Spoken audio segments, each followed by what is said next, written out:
There we go. So, tonight's stream is the start of, darn it, the start of tonight's stream is this. I don't even know why it did that. I didn't click anywhere near. Oh. The spy who hilariously won World War II. And of course that immediately adjusted it the wrong way. There we go. By Wedigoon. This is one of his older videos, but I've only seen like 2 of his things and a lot of his collabs. No, I've seen more than 2 of his things, but all I've seen. No, I haven't seen a lot of his stuff. I've seen Mystery Flesh Pit. I don't remember what all I've seen. I know I've seen Mystery Flesh Pit. Anyways. So yeah, I figure this is a react. I'm probably gonna try to do a react at the beginning of each stream. Give me a little bit of a chance to get things going and make sure stuff's working, as seems to be very necessary. And also, it's honestly easy content. It's something I can cut out and put out on its own on the channel, which is something I said I'd do like a year ago and then never really started doing.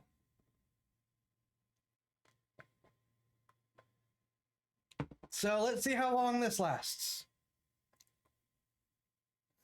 You know where to find me if you wish to suggest stuff to be viewed. Let me see. What is... No, don't care. Anyways.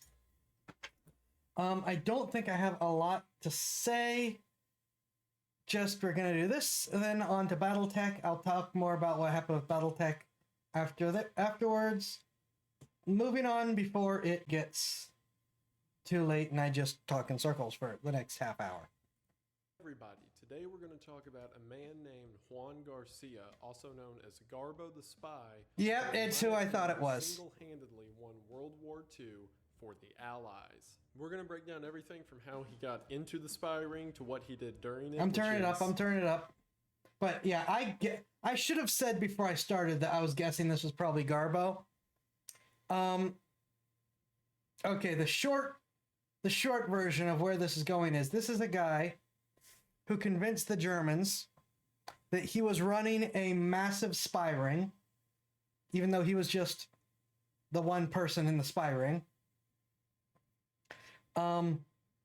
And would feed them tons of amazing information that came just a day or two too late to be useful. But because it was such amazing information, he actually got awards from the Germans, even though he provided them nothing useful. All he did was soak up money. Hello everybody, today we're going to talk about a man named Juan Garcia, also known as Garbo the Spy, who in my opinion single-handedly won World War II for the Allies. We're going to break down everything from how he got into the spy ring to what he did during it, which is absolutely absurd, and talk about why he is an important and way too often overlooked person in human history. I'm really excited to talk about this. It's a cool topic. The stories are hard to imagine that they would even be made up, much less real, and it's evidence that sometimes truth definitely is stranger than fiction. Also, this video is similar to several in the past I've done that are about weird stories throughout history, and that's something that I want to cover as much as possible on this channel. So I want to emphasize that a lot more. And then he ends up doing a ton of cryptid stuff about the people that came before us. I too struggle with losing interest in it from time to time, and I want to help bring that back. And another thing that I seem to struggle with is editing. Like, if you've noticed at this point, this channel is pretty low effort when it comes to the editing. And if there's anything that requires skill, I just pass it on to Caitlin. But the worst possible way to edit is on a phone, because the control... I was going to say guilty as charged, but I don't pass it on to anyone because I don't have anyone to pass it on to. Are always so minimal, and there's not a lot of customization, and you always end up with a subpar product. That is until Filmora Go. See, all the time I'll try to clip stuff for just short little videos, and I'm like, oh, I can do this on my phone. And then using the majority of film editors, I can't do it at all and have to port it over to the computer and then report it, and it's a whole process. See, Filmora Go is unique because it's an actual editing software that you can use on a mobile platform. And with unique options like the store on Filmora, you're able to buy literally thousands of different transitions and stickers on a site that updates frequently. Like, for example, there are many unique filters that you can use on Filmora, including like this VHS overlay, which I'm a big fan of. So it's so much easier to, instead of using 3 different editing programs on my phone to put together one video, I finally have a one-stop shop for everything I need. Not only that, but just the seamless of being able to cut clips and videos and photos at the same time, as well as overlaying your filters and then combining it with unique transitions, make you feel like you're getting a real editing experience out of a mobile platform. So I invite you to go to the link in the description. There will be 2 links for either iOS or Android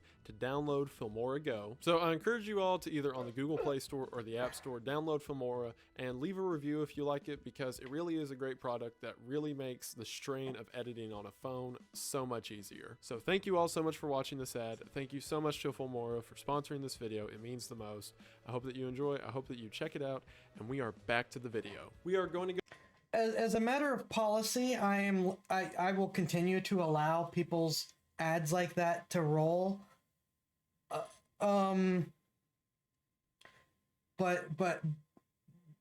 But I do have to interject. Now, admittedly, this was 2 years ago, so this hadn't happened yet. But almost a year ago, Filmora canceled people's licenses arbitrarily. So that's a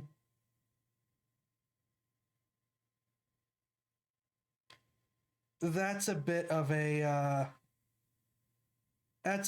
issue,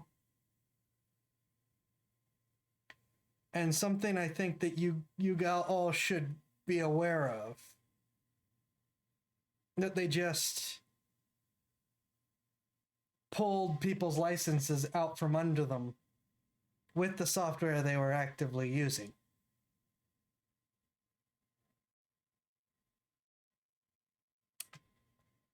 Yeah. Sorry, Wedigoon. I hate to do that with someone's sponsor, but like I said, this is 2 years ago, and it's something that viewers should know about when stuff like this comes up. So I'm really, really sorry, dude. Like I said, this is 2 years ago. I hope that this has sense like an old thing. Oh, I feel really bad. I don't know how to continue.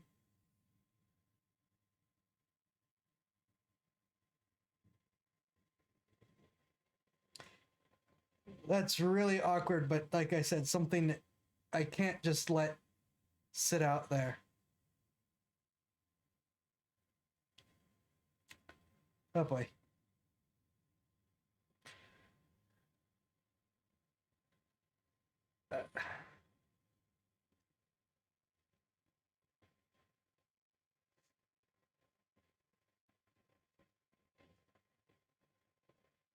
What do you got? Shut up and continue. All right, we'll continue. I'm really sorry, Wedigoon. At least it's so far after, I guess. I'm sorry. Go ahead and get really into it, but as always. But if I'm ever sponsored by someone that pulls something like that, I would hope anyone who's reacting to my content, like anyone would react to my content, would call it out for viewers if I ever got sponsored by someone that pulled this kind of stuff. Thank you for watching, and thank you so much for getting me to 500,000 subscribers. I'll gush more about it at the end, but I'm really so thankful, and I can't believe that you all have taken me this far, and it means the most. So we're going to talk about Garbo, but we'll get back to that.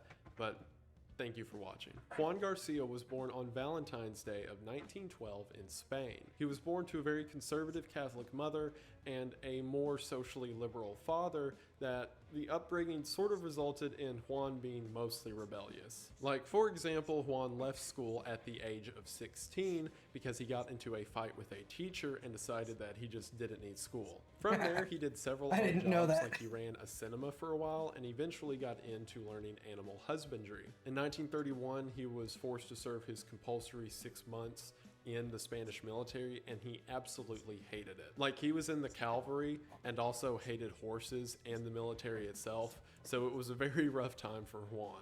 However, his animal real husbandry. troubles would come during the Spanish Civil War. Now, I know the Spanish Civil War is much more complex than I'm about to make it, but there's a couple points I need to pull out of it in order to apply back to Juan himself, so I'm going to dumb it down a lot. There was essentially two sides to the war.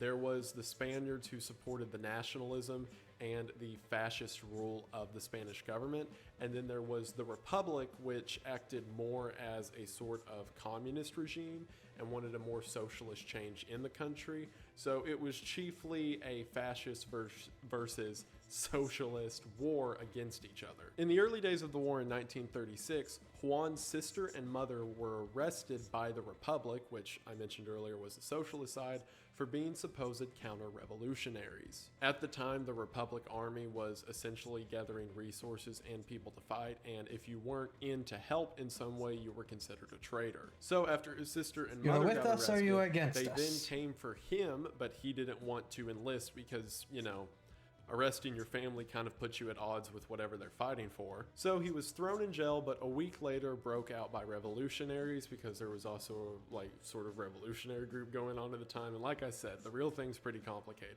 From there, he was given a fake ID that put his age as being too old to be drafted. So he does all that and then goes back to his home, in which the farm he had, because remember, he studied animal husbandry and was big on farming and chickens and all of that, had been repossessed by the Republic as a support to the cause. So all of his stuff had been taken in order to use for the war drive. From this, Juan grew to hate socialism. And the reason I emphasize that so much is because in a second, when we get to what happens in World War II, these events are what defined the person he became later. So he joins the Republic Army just so he can put together this elaborate plan to defect over to the fascist side, just so he can fight against the Republic. So Juan, out of sheer pettiness, so he's just joins the Republic always Army, a mad lad. becomes a telegraph lineman. In other words, they have to run the actual lines back and forth across the battlefield. And during the first battle he was in, he got really close to the enemy lines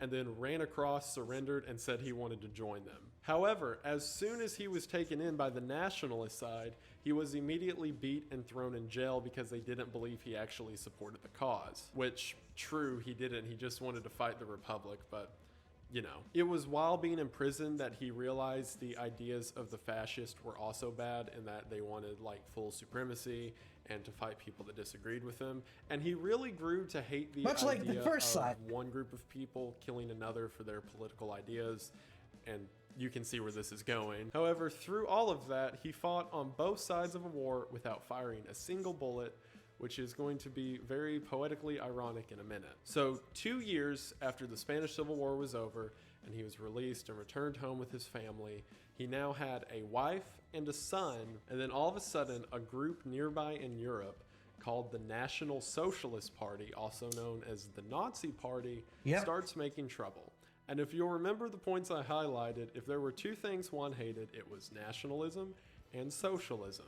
So he was not happy at all. So for no other reason than the fact that he just hated them, he decided to become a British spy. See, at the time in 1940, America hadn't entered the war yet, and the war was just starting to get rolled out. So he didn't have a whole plethora of options of what part of the Allies to join. It was pretty much Britain and Germany, so he decides to become a spy for Britain. He went to the British embassy in Madrid 3 times asking to be a spy, and every time they turned him down. Which, to the embassy's credit, I mean, you're in the middle of a war of intelligence, and then a guy from a neutral zone's like, hey, you should let me learn all about Britain's secrets so I can totally help them beat the Nazis, and Yep. no other reason. So Juan decides, if I can't help Britain defeat Germany, then I'm going to troll Germany so hard that they defeat themselves, and that's exactly what he did.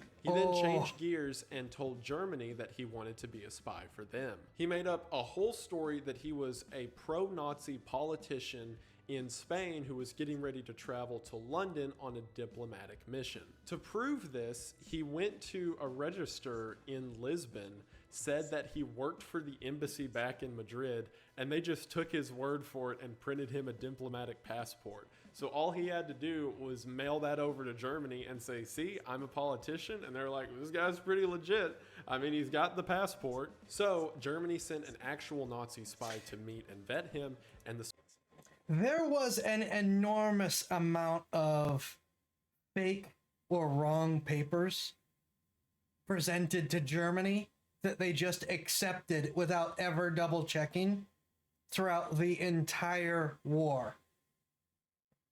That was just a thing with the Third Reich, was that you could more or less counterfeit any papers or documents and get away with it, as long as they didn't catch you in the process of actively counterfeiting it.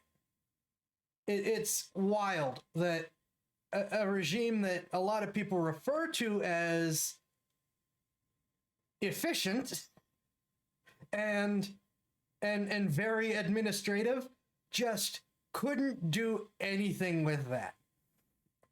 For whatever German had constant problems with intelligence. Oh yeah.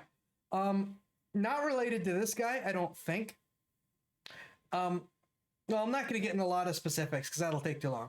But there are multiple cases of people for getting people out of the trains heading to the camps, stuffing papers into the train cars, getting caught while they're stuffing papers into the train cars and saying that I work for this government, even though like none of them ever did. And that all these people are citizens of my country, and if they have these papers, you have to let them go. And the guards are like, okay, open the train that we just saw him stuffing papers into, check the people. They all have papers. What a shock. Okay, let them go. This was just a routine thing that happened early in the war. It's wild. No follow-up or anything. That Juan was the real deal. The real spy gave Juan lessons about how Germany hides things like wires and gets information, as well as giving him a bottle of invisible ink, a code book full of German codes, and 600 pounds in money in order to finance his trip to London. Or at least things that he may need to buy, you know, in a super secret spy fashion while in London, because they thought he was being sent there by the Spanish government. His objective was to go to Britain and then make a network out of British agents who are sympathetic to Germany in order to make an infiltration bed within London. Instead, my man Juan went to Lisbon and simply bought a bunch of British newspapers and read a bunch of recent British books about what it's like to live in London, and then wrote a bunch of letters pretending that he was in London. Like, I want you to process this in your brain. Germany thinks that he is in London working as a spy for Germany, when actually he's in Spain reading newspapers like, there's a fair in Glasgow on Saturday. There is a fair in Glasgow, and he sends it, so then Germany gets a British paper, and they're like, he's right. He did this with renter's expenses by simply looking in rental property listings. He did this with memoirs about what it's like to live in London, to talk about how crowds move in the city circle and things like that. And he even got around some hiccups. Like, for example, he didn't understand how the British money system worked because it was like, you know, pounds, and then beneath that you had like the 1/20th of a pound or whatever, and he didn't really get the whole process of how it worked, so he would just kind of give these general words. Like in his expenses, he would write, I had to buy food at a restaurant. It was like around 6 pounds. I don't know. I'll figure it out later. And just always said that at the end of the war, he'll figure out how much it actually cost. And Germany was admirable that he wasn't caring about the money and instead his mission. So his job was to find a bunch of spies in Britain to work for Germany. So that's exactly what he did. He started just making up people, saying, oh, I met a Mr. John Doe today, and talking about what he's like, why he's supportive of Germany, and all the different ways he's trying to radicalize people. So Germany started putting together this big dossier of all of his accomplices, which is actually just one man living alone at a library in Spain, pretending to be a German spy networking with other German spies in London. He was sending so many of these transmissions that the British MI5, which is essentially their counterintelligence, or at least that's how it operated during the war, picked up on some of his messages going through and thought they were from an actual German spy in London. So they started a whole manhunt through London trying to find him. When I stress again, this was also a routine thing in the war. The British would routinely think they found spies or think they found evidence of spies and go on manhunts and realize one way or another, oh, there's nothing here.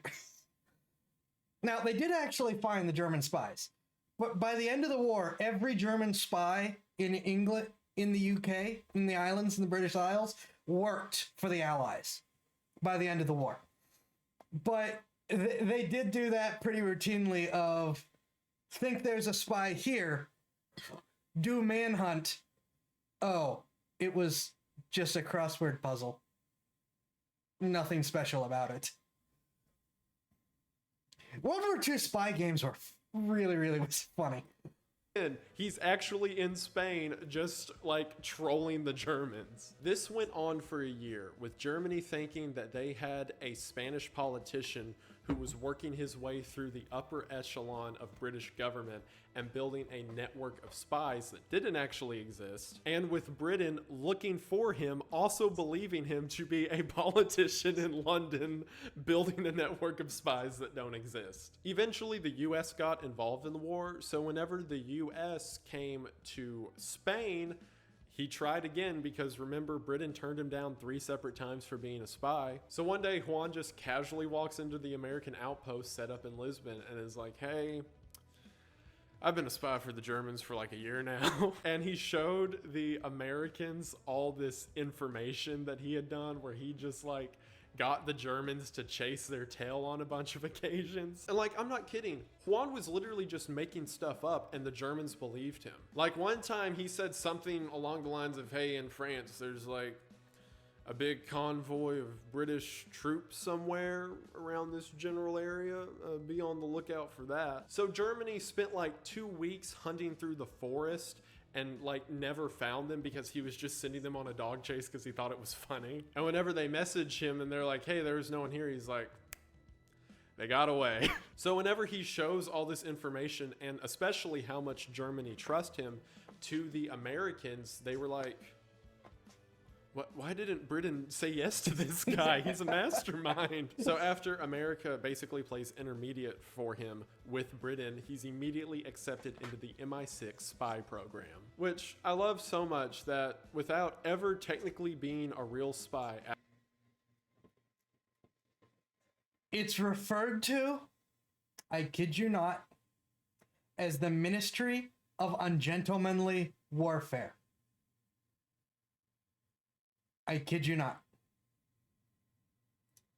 at all. He just took it on himself to simply annoy the German military because he hated them so much. So in April of 1942, Juan and his family were officially moved to London, the city he pretended to live in for a year, and he officially became a double agent. It was at this time he was given the codename of Garbo after the Spanish actress Greta Garbo, because they said he was such a fabulous actor all this time that it was such a fitting name. In the early days of this, him as well as a team they put together for him within MI6 wrote 315 letters to Germany pretending to be Garbo still as a German spy, as well as his developing network of sub-spies. Germany was so convinced by this, they quit recruiting new spies because they believed Garbo was doing so incredibly well, there was no need to get further spies. The way he managed to maintain this reputation even after becoming a true double agent is that he always either gave fake info, unimportant info, or really good info that was purposefully delayed. Like, for example, he would send Germany a perfect one-to-one scale of what life is like in London when the trains run, when the boats come in and out, and things like that, which didn't matter but proved his reputation with the Germans. Because then, anytime they cross-reference him to make sure he's telling the truth, he is, and that makes him look reputable. The fake info was always given under the misdirection that he had actionable knowledge of what was going to happen. For example, if there was a troop movement of the British at a certain part in Europe and he was off by a little bit, he would simply blame it on one of his sub-spies and that he got confused with directions. Because remember, he was like the big guy, or at least the Germans thought, and he had all of these workers going out and doing spy work for him. So if he ever got information wrong, he could just be like, oh, you know, Dave, he forgot to wear his watch again. One of the best examples of this was before Operation Torch, which occurred in Africa. Basically what it was is Britain had a fleet of warships that left from Britain and then went and attacked along the coast of Africa and fought the Germans. Garbo wrote a letter saying that he witnessed a bunch of British warships that were all painted in Mediterranean camo leave the port in Britain. He dated the letter for a few days before the battle began. However, they purposefully held on to the letter a week and then sent it, so whenever Germany got it, they were like, oh man, if this would have came in earlier, we would have known. To which they replied to that letter and said, we are sorry they arrived too late, but your last reports were magnificent. So Germany decided that Garbo was far too important of an asset in order to trust like letter delivery through and things that could take a while. So they sent him a massive code machine and radio operation system. And it's really funny because at the time, they think he's like living like secretly in London, so they deliver it real quietly through the canals or whatever. And then whenever it gets to like the British headquarters, they're like, all right, here's the secret German Enigma code. We'll just set this up in the office. To which they made up a whole alias for a fake radio operator, which Garbo played. So it's pretty much Garbo going up to the mic and being like, yes, this is John, not the agent. So now they couldn't really rely on letters being late because it was radio transmissions, and other than going through a code system, it was immediate. So then he had to start making up lies for why agents weren't able to warn Germany about things that happened. For example, there was one battle in which a fleet of ships left Liverpool and attacked the Germans. And then someone at the German command pointed out that one of Garbo's operators is supposed to be living in Liverpool. So why didn't he know a whole fleet of ships left from there? So Garbo made up a whole story that this guy that doesn't actually exist got sick and he's laid up in the hospital right now, and that's why he didn't see the ships leave. He even carried this story out over a couple weeks and eventually said that that guy died, to which the British government made a obituary in the paper that day for a guy who didn't really exist, just so Garbo could send a copy of it to Germany and say, look, here, he died. To which Germany was so bereaved that one of their agents had died that they sent condolences and a large pension to a supposed widow that, again, doesn't exist. Which I don't know where that money went. I was wondering if that story was going to come up. To Garbo or his wife. And he was like, the family appreciates the kind offer. It was also around this time Germany decided that if anyone needs to be kept at the top of security, it's Garbo. So they sent him the highest level Enigma machine that they had created in Germany, as well as all of their up-to-date codes and systems. So all that had to happen was they were sending their top secret code information to someone working in British headquarters. So all Britain had to do in order to code break was walk over to Garbo's desk and be like, hey, did they send those new codes they just updated? And Garbo's like, oh yeah, here you go. And boom, code broken. The reason that I'm okay with saying he single-handedly won World War II is because of what happened in 1944. See, Germany told Garbo in January that they feared an Allied invasion of Europe was soon to take place. This later became known as Operation Overlord, which is the assault that D-Day is from. So Garbo became part of something known as Operation Fortitude, which was an entire operation that was just to keep D-Day a secret. Between January and June 6th, which was the day that D-Day occurred, Garbo communicated 500 messages to the German radio operator, sometimes doing up to 20 a day. See, the Allies had planned that it would be best whenever they hit Omaha Beach for the Germans to think that they were coming in at the Strait of Dover. So to keep some credibility in the months leading up to this, Garbo would trickle certain information through, like he believes the Americans are going to be the primary ones pushing forward. And also there's a lot of chatter that it's going to be along the north shore of France. Basically enough to keep the Germans believing him, but not enough to... Always bury a lie in a truth. It's easier to swallow. Actually give up what they were planning. On the actual night before D-Day, which occurred in the early morning hours of June the 6th, so on the evening of June the 5th into the very early morning hours of June 6th, the plan was Garbo was going to contact Germany.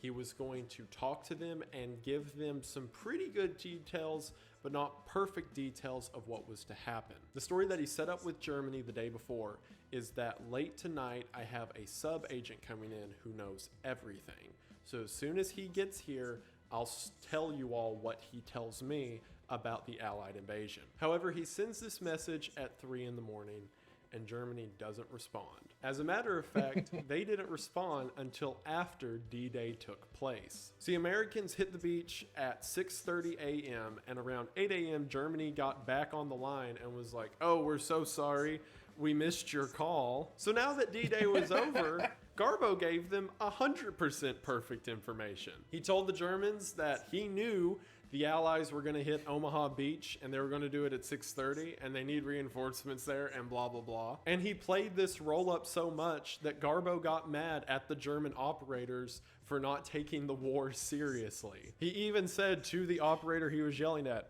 I cannot accept excuses or negligence. Were it not for my ideas, I would abandon this work. So at this point, Germany thinks that Garbo had 100% perfect information about the Allied assault and they simply didn't answer him. So from this point on, they treated Garbo like he was a high-ranking general. 3 days after D-Day, Garbo told them about this entire diversion plan that was put together by the Allies. See, for those that don't know, D-Day was a very risky move. For one, they expected a lot of people to die, and even though a lot did, it wasn't near the number they accounted for. And it is... Yeah. Just a little bit of background. Because of D-Day and the Normandy invasions, we as a public sort of have in our mind the idea of the opposed landing, of hitting the beaches right at a defended enemy position and charging in and attacking.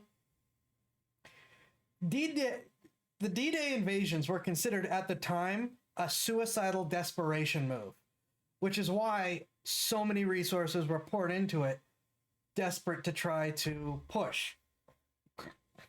Before, and really most of the time after the D-Day invasions, if you're landing landing at a hostile force, you're finding some place that isn't defended, getting your people on the ground, and then fighting them on the land. Even though, thanks to D-Day, we have a whole set of warfare now built around being able to attempt an opposed landing, that is considered a last resort. And even then, a lot of times it's like, we're out of options, but we will find anything else to do besides an opposed landing.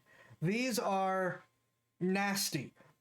and horrible and slaughterhouses, and between Garbo and several other factors as well, but Garbo certainly helped. Garbo was certainly instrumental in many of it, with helping getting the Germans to put troops other places. But also a lot of things just went right for us and wrong for the Germans.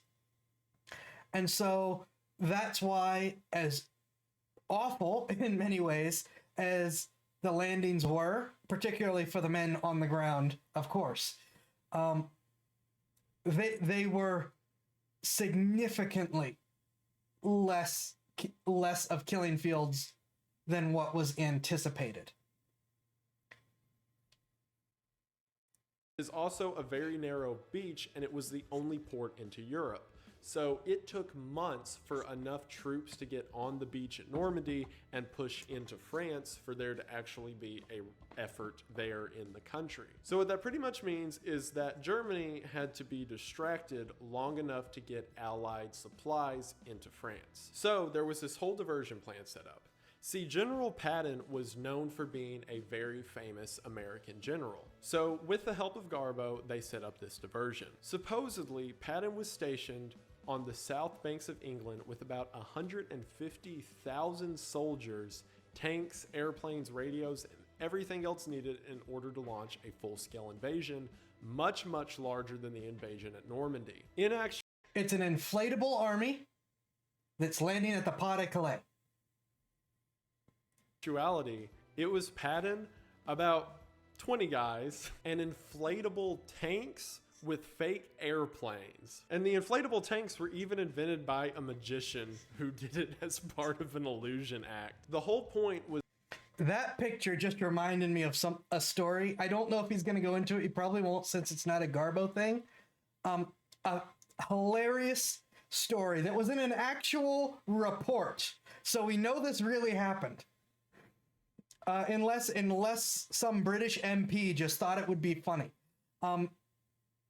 So this was major secret, that no one can know that this is a fake army here.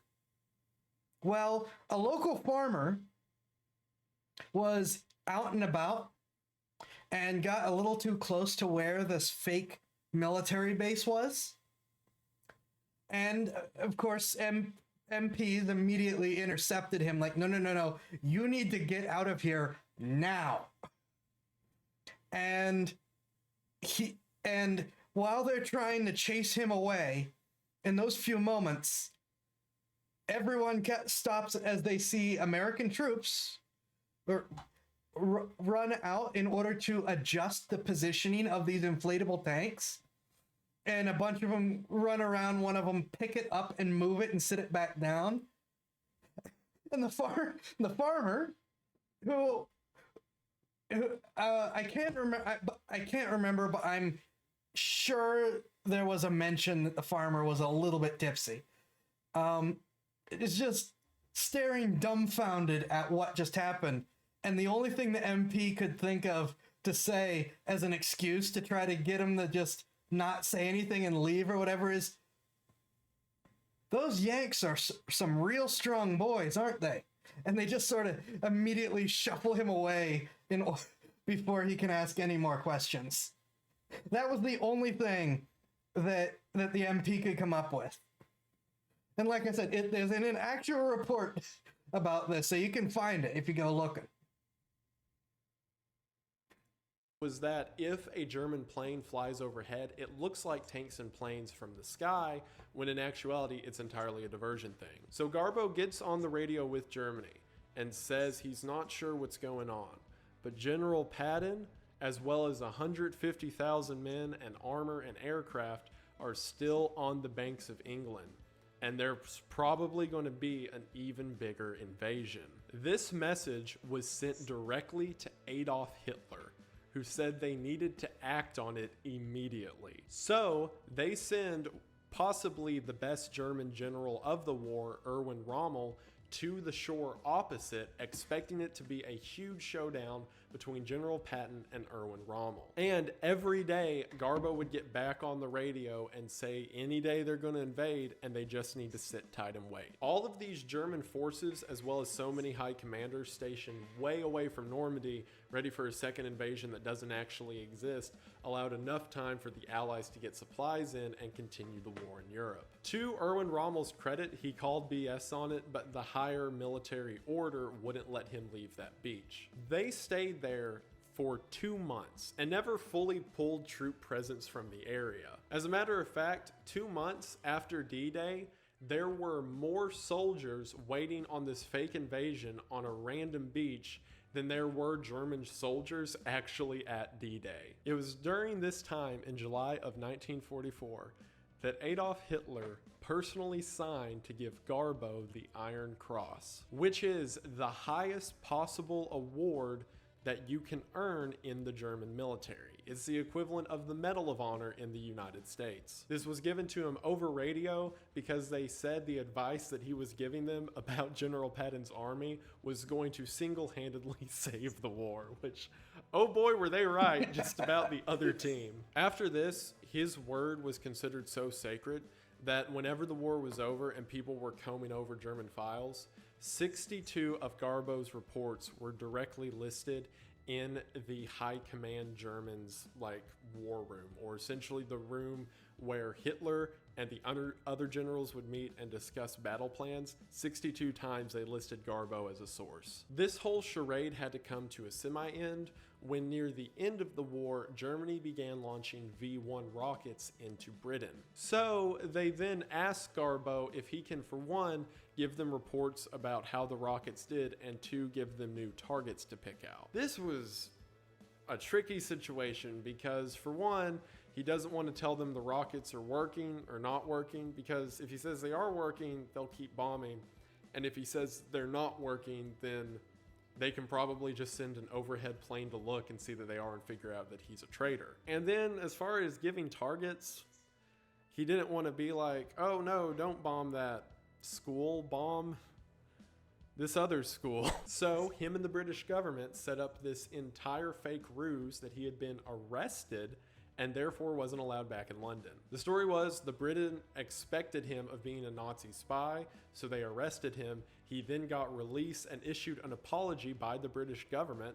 So the British government wrote up a fake apology and he passed it off to Germany and was like, see here, they said that I'm a spy and I can't go back to London. So sorry, I guess I can't tell you how the rockets are doing. And he spent the rest of the war pretending to send them messages as a sort of fugitive around the country of Britain, while in actuality he had never left the desk in British headquarters. And by the time the war was over, they had given him the equivalent of $340,000 US for the supposed 27 agents he had under his command. And at the end of the war, he was awarded the Most Excellent Order of the British Empire, which is the highest military order you can receive in Britain. And because while the Nazi Party was in effect, they never figured out he was a spy, so they never went back on the Iron Cross they had given him, making him, to my knowledge, the only person who ever won the highest Medal of Merit on both sides of a single war. So after the war, he got a little concerned that, some former Nazis or Germans may want to have a few words with him. So he faked his death and moved to Venezuela in 1949. From there, he opened up a bookstore and ran a gift shop and just lived a quiet life with his wife and kid. And we may never have known the story past that, or what happened in 1949, if it wasn't for in 1971 when a British politician really wanted to find this guy. It's a long story how he went on a whole manhunt, but it ended with him getting a phone book in Barcelona, Spain, and calling every single person listed as J. Garcia. Eventually, because I imagine there's a lot of J. Garcias in Barcelona, he eventually got into contact with Juan, or Garbo's nephew, and he told him where Garbo was. And in 1984, the two of them met, and the politician convinced him to come back to Britain for a while. I had no idea about this. Prince Philip met him and brought him to the castle, in which he was given a very long audience with the Queen. And then he went to D-Day on the 40th anniversary and looked at the graves and paid respect to a battlefield that, in my opinion, he kept a lot less names from showing up on those tombstones. And then after that, he simply retired back home and died with his family of natural causes in 1988. And that is effectively the story of Garbo the Spy. And I, for one, think this may be one of the most underrated guys in history. There are several historians who hold on to the idea that if it had not been for the Allied invasion at D-Day, then the Allies would never have won the war, and that would have been the end of it. So if that's believed to be true, then none of it at all was possible without Garbo. If even the Allies managed to hit the shores and get up the beaches without the Germans thinking that the assault was happening somewhere else, then definitely they would have cut out the supply route that was being made if it wasn't for Garbo telling them that they had to prepare for a fake invasion that never really occurred. And it's so funny that it all came from someone who wasn't an American fighter, wasn't a British fighter. He was just a guy from Spain who really hated the Nazis. And then after the war was over, he didn't bask in the money or the wealth or the glory or whatever. He just lived a quiet life with his family in Venezuela. And I really love the story of him. And there's never been a movie made about him. There's like documentaries and things like that. And personally, I don't know if a movie would work, because I could see a studio wanting to make this like way too serious and make it some like Turing test kind of super mind game movie, when in actuality, I think you need to, like, as a dark comedy, embrace the humor in it. How wild it is that just a guy pretty much out of sheer pettiness managed to cripple the Nazi empire to the point where Hitler considered him one of their most valuable operators. And it's just a really cool story, and I really enjoyed it.